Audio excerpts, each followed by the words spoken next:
Good evening. ഞാൻ ഈ cinema ഇറങ്ങി അന്ന് തൊട്ടിട്ട് നിങ്ങളടുത്ത് പറയണമെന്ന് വിചാരിക്കുന്ന ഒരു കാര്യമായിട്ടത്.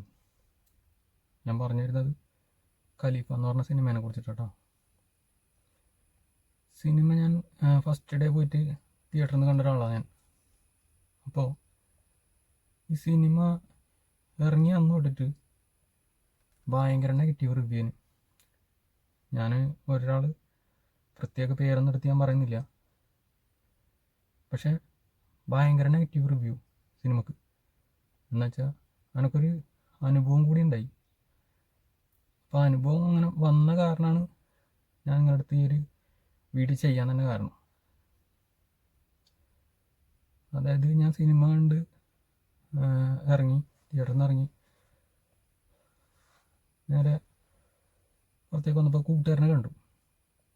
അപ്പോൾ കൂട്ടുകാരൻ വന്നു കഴിക്കാം സിനിമ കണ്ടു അല്ലേ, എങ്ങനെയുണ്ടെന്ന് ചോദിച്ചു. അപ്പോൾ ഞാൻ പറയാൻ തുടങ്ങുക. അപ്പോഴേക്കും സിനിമ പൊട്ടിയില്ലേ. ഞാൻ പറഞ്ഞേ പൊട്ട് അന്ന് നീ എങ്ങനെ പറഞ്ഞ. അപ്പോൾ ഞാൻ ആദ്യം വിചാരിച്ചു അതിൻ്റെ അകത്ത് പൃഥ്വിരാജ് പറയുന്നൊരു ഡയലോഗ് ഉണ്ടല്ലോ, ഞാൻ പൊട്ടിക്കാൻ പോവാ. അപ്പോൾ ഞാൻ ആദ്യം വിചാരിച്ചു ഇവന് ഇത് വെച്ചിട്ടായിരിക്കും പറയണ്ടാവുക, ഉദ്ദേശിച്ചിട്ടായിരിക്കും പറയുന്നുണ്ടാവുക എന്ന് ഞാൻ വിചാരിച്ചാദ്യം. പിന്നെ ഇവൻ പറയാ ഞാൻ കുറേ റിവ്യൂ കണ്ട്, സിനിമ 10 പൈസ കൊള്ളില്ല, ഭയങ്കര നെഗറ്റീവ് റിവ്യൂ ആണല്ലോ എല്ലായിടത്തും വരുന്നതെന്ന് പറഞ്ഞു. അപ്പം ഞാൻ പറഞ്ഞു അങ്ങനെയൊന്നുമില്ലടാ, സിനിമ കുഴപ്പമൊന്നുമില്ല, നല്ല സിനിമ തന്നെയാണല്ലോ, വേറെ കുഴപ്പമൊന്നുമില്ല. അപ്പോൾ ഇവൻ ഈ പറയണത് ഈ റിവ്യൂ കണ്ടിട്ടാണ് ഈ പറയുന്നത്, രണ്ടവൻ സിനിമ കണ്ടിട്ടില്ല. അപ്പോൾ എല്ലാവരും മനസ്സിലാക്കുന്ന ഒരു കാര്യം എന്ന് വെച്ചാൽ നമ്മൾ സിനിമ കാണുക എന്നിട്ടതിനെ വിലയിരുത്തുക. അല്ലാണ്ടിത് കുറേ പേര് റിവ്യൂ പറഞ്ഞെന്ന് വെച്ചിട്ട് അത് വിചാരിച്ചിട്ട് നമ്മൾ നല്ലൊരു സിനിമ തിയേറ്ററിൽ നമ്മൾ കാണാണ്ട് പോരുത്. അത് നമുക്ക് ഭയങ്കര മിസ്സിങ് ആവും. എന്നുവെച്ചാൽ എനിക്കിതുപോലെ കുറേ മുന്നേ നമ്മൾ ഈ OTT വരുന്ന സിനിമകൾ തന്നെ നമ്മൾ കാണുമ്പോൾ ഇത്രയും നല്ല സിനിമയായിരുന്നു ഇത്, ഇതെങ്ങനെയാണോ മിസ്സായിപ്പോയത്, ആ ഒരു ചിന്ത വരും കുറേ കഴിയുമ്പോൾ. അപ്പോൾ എന്തുകൊണ്ട് ഈ സിനിമയ്ക്ക് ഇത്ര നെഗറ്റീവ് റിവ്യൂ വരുന്നതെന്ന് എനിക്ക് മനസ്സിലാവില്ല കേട്ടോ. അതായത് സിനിമേൻ്റെ BGM ആണെങ്കിലും പൃഥ്വിരാജിൻ്റെ സ്വാഗ്, ഫൈറ്റിങ്, അതിൻ്റെ അകത്ത് ഇപ്പോൾ നമുക്ക് പിന്നെ നിങ്ങൾക്കറിയാം വൈശാഖിൻ്റെ സിനിമ. നമ്മളിപ്പോൾ ഈ വൈശാഖിൻ്റെ സിനിമ എന്ന് പറഞ്ഞിട്ടത് അത് കാണാൻ പാടില്ല, വൈശാഖിൻ്റെ സിനിമ ഒന്നിനും കൊള്ളില്ല അങ്ങനെ പറഞ്ഞിട്ടിരുന്നിട്ട് കാര്യമില്ല. നമ്മൾ തിയേറ്ററിൽ പോയിട്ട് ഇത് കണ്ടു കഴിഞ്ഞാൽ നമുക്ക് അതിൻ്റെ എന്താ ഈ പടത്തിനുള്ള നമുക്കത് എക്സ്പീരിയൻസ് ചെയ്യാൻ പറ്റുള്ളൂ. ഈ ഒരു സിനിമ എന്ന് പറയുന്നത് മസ്റ്റ് തിയേറ്റർ വാച്ചാട്ടാണ്. അത് നമ്മൾ OTT ഇറങ്ങിയിട്ട് കാണാമെന്ന് വിചാരിച്ചു കഴിഞ്ഞാൽ നമുക്ക് ആ തിയേറ്ററിൽ നിന്ന് കാണുന്ന ആ ഒരു ഫീല് ചിലപ്പോൾ അതിൻ്റെ അകത്ത് കാണുമ്പോൾ കിട്ടണമെന്നില്ല. എന്നുവെച്ചാൽ അതിൻ്റെ അകത്തുള്ള ജെക്സ് ബിജോയിൻ്റെ മ്യൂസിക് ഒരു രക്ഷയില്ല, അത്രക്കും ഗംഭീരമായിട്ട് മ്യൂസിക്കും കാര്യങ്ങളൊക്കെ ചെയ്തിട്ടുണ്ട്. പിന്നെ ഫൈറ്റ് എന്നൊക്കെ വെച്ച് കഴിഞ്ഞാൽ അത് നിങ്ങൾ നേരിട്ട് കാണണം, കണ്ടു കഴിഞ്ഞാൽ നിങ്ങൾക്കത് മനസ്സിലാവുള്ളൂ, അത് എക്സ്പീരിയൻസ് ചെയ്യണം നിങ്ങൾ.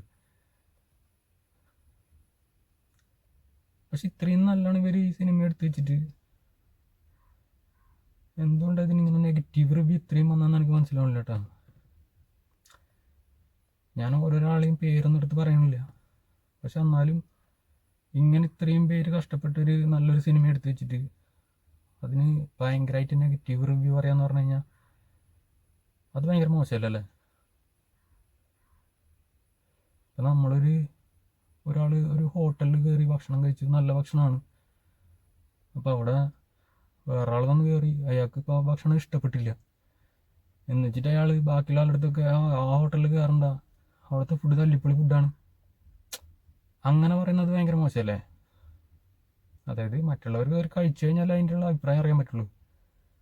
അപ്പോൾ ഇതുപോലെ തന്നെ ഈ റിവ്യൂ ഇടുന്നവർ എന്താണോ ഇങ്ങനെ റിവ്യൂ ഇടുന്നവർ, ഇനി ആരെങ്കിലും ഇതിൻ്റെ ഇപ്പോൾ പൃഥ്വിരാജിൻ്റെ ആൾക്കാരോ ആരെങ്കിലും ഇതിൻ്റെ പൈസ കൊടുക്കാത്തതുകൊണ്ടാണോ എന്താണെന്ന് എനിക്ക് മനസ്സിലാവില്ല. ഞാൻ ഓരോരുത്തരുടെ പേരൊന്നും പറയണില്ല, കുറേ കാക്കും കൊക്കും കുയിലും മയിലൊക്കെയാണ് ഇങ്ങനത്തെ ഒരു റിവ്യൂ ഒക്കെ ഇടുന്നത്. നമ്മളിപ്പോൾ ഇനിയിപ്പോൾ ഞാനും ഇതുപോലെ റിവ്യൂ കണ്ടിട്ട് സിനിമേനെ വിലയിരുത്തിയിട്ട് സിനിമ കാണാണ്ടിരുന്നുണ്ടെങ്കിൽ അതെനിക്ക് ഭയങ്കര മിസ്സിങ് ആയിരുന്നു. അപ്പോൾ നിങ്ങൾ തിയേറ്ററിൽ പോയിട്ട് ഈ സിനിമ കണ്ടു നോക്കുക. ആ ഓരോരുത്തർ വരുമ്പോഴുള്ള ആ സ്വാഗം ഉണ്ടല്ലോ, അത് തിയേറ്ററിൽ തന്നെ നമുക്ക് എക്സ്പീരിയൻസ് ചെയ്യാൻ പറ്റുള്ളൂ. പിന്നെ കാണുമ്പോൾ നല്ല തിയേറ്ററിൽ തന്നെ കയറി കാണുക. പിന്നെ പൃഥ്വിരാജ്, മോഹൻലാൽ, ടോവിനോ തോമസ് അവരൊക്കെ കാണിക്കുന്ന ആ ഒരു രംഗങ്ങളുണ്ടല്ലോ, അത് നമ്മൾ പറയുന്ന പോലെയല്ല, തിയേറ്ററിൽ എക്സ്പീരിയൻസ് ചെയ്യുമ്പോഴാണ് അതിൻ്റെ ഒരു ഇത് മനസ്സിലാവുള്ളൂ. ആ BGM കൂടിയൊക്കെ വരുമ്പോൾ. അപ്പോൾ സിനിമ കണ്ടിട്ടുള്ളവർ ആരെങ്കിലും ഉണ്ടെങ്കിൽ ഈ വീഡിയോൻ്റെ താഴത്ത് നിങ്ങളെ അഭിപ്രായങ്ങൾ അറിയിക്കുക. സിനിമ കാണാത്ത ആൾക്കാരാണെങ്കിൽ എന്തായാലും തിയേറ്ററിൽ തന്നെ പോയി കാണുക. ഈ സിനിമ മിസ് ചെയ്യാണ്ടിരിക്കുക. അതായത് OTTയിൽ ഇറങ്ങി കാണാമെന്ന് വിചാരിച്ചു കഴിഞ്ഞാൽ ആ ഒരു തിയേറ്റർ എക്സ്പീരിയൻസ് കിട്ടില്ല. ഞാൻ വെറുതെ ഇത് പ്രൊമോഷന് വേണ്ടിയിട്ടോ അങ്ങനെയുള്ള കാര്യങ്ങൾക്കൊന്നും വേണ്ടിയിട്ട് പറയുന്നില്ല കേട്ടോ. ഞാനൊരു ഇങ്ങനത്തെ റിവ്യൂ ഒന്നും ചെയ്യുന്ന ഒരാളൊന്നുമല്ല. പക്ഷേ ഈ നല്ലൊരു സിനിമ കണ്ടിട്ട് ഇതിനെ പറ്റിയിട്ട് ഇത്ര ഭയങ്കര നെഗറ്റീവ് റിവ്യൂ വന്ന കാരണം ഈ നെഗറ്റീവ് റിവ്യൂ ചെയ്ത ആൾക്കാർ എന്നെക്കൊണ്ട് ഈ ഒരു റിവ്യൂ എന്ന് പറയേണ്ട ഇതിന് ഒരു സിനിമ കണ്ടിട്ടുള്ളൊരു ഒരു പ്രേക്ഷകൻ്റെ ഒരു അഭിപ്രായം, സത്യസന്ധമായ ഒരു അഭിപ്രായം അങ്ങനെ കണ്ടാൽ മതി നിങ്ങൾ ഈ വീഡിയോ. അവരെന്നെ കൊണ്ട് ഇങ്ങനെ ഒരു വീഡിയോ ചെയ്യിച്ചാണ്. ഞാനില്ലെങ്കിൽ ഇങ്ങനെ ഒരു വീഡിയോ ചെയ്യേണ്ട ഒരാളൊന്നുമല്ല. പക്ഷെ എന്തുകൊണ്ട് ഇവർ ഇങ്ങനെ ഇത്രയും നെഗറ്റീവ് റിവ്യൂ പറഞ്ഞാൽ എനിക്ക് മനസ്സിലാവണില്ല. എന്താല്ലേ, ഒരു നല്ലൊരു സിനിമേനെ ഇവർ ഇത്ര റിവ്യൂ പറഞ്ഞിട്ട് അങ്ങ് നശിപ്പിക്കുക. കുറേ കാക്കയും കൊക്കും കുയിലും മയിലൊക്കെ എന്തെന്നാ പറയുക ഇതിനൊക്കെ. അപ്പോൾ കാണാത്ത ആൾക്കാരുണ്ടെങ്കിൽ നിങ്ങൾ മിസ് ചെയ്യേണ്ട, തിയേറ്ററിൽ തന്നെ കാണാൻ ശ്രമിക്കുക. അപ്പം നിങ്ങൾ വിചാരിക്കുന്നുണ്ടാവും ഞാൻ വലിയ പൃഥ്വിരാജിൻ്റെ ഫാനാണെന്ന്. പൃഥ്വിരാജ് ഫാനൊന്നുമല്ല. ഞാനൊരു സിനിമ കണ്ടു, ആ സിനിമ കണ്ടപ്പോൾ നല്ല അടിപൊളിയായി എടുത്തിട്ടുണ്ട് സിനിമ. അതിൻ്റെ അകത്തുള്ള ആക്ഷൻ രംഗങ്ങളാണെങ്കിലും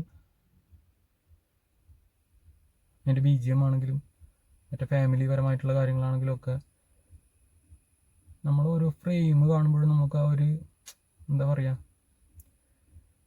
നമുക്ക് ആ ഒരു ഫീല് കിട്ടും നമുക്ക് തിയേറ്ററിൽ നിന്ന്. അപ്പോൾ അത് കാരണം ഇങ്ങനെ ഭയങ്കര നെഗറ്റീവ് റിവ്യൂ വന്ന കാരണം ഞാനിങ്ങനെ ഒരു വീഡിയോ ചെയ്തെന്നുള്ളൂ. അപ്പോൾ ഈ പരമാവധി നിങ്ങൾ ഈ വീഡിയോ സിനിമ കാണാത്ത പലരിലേക്കും എത്തിക്കുക.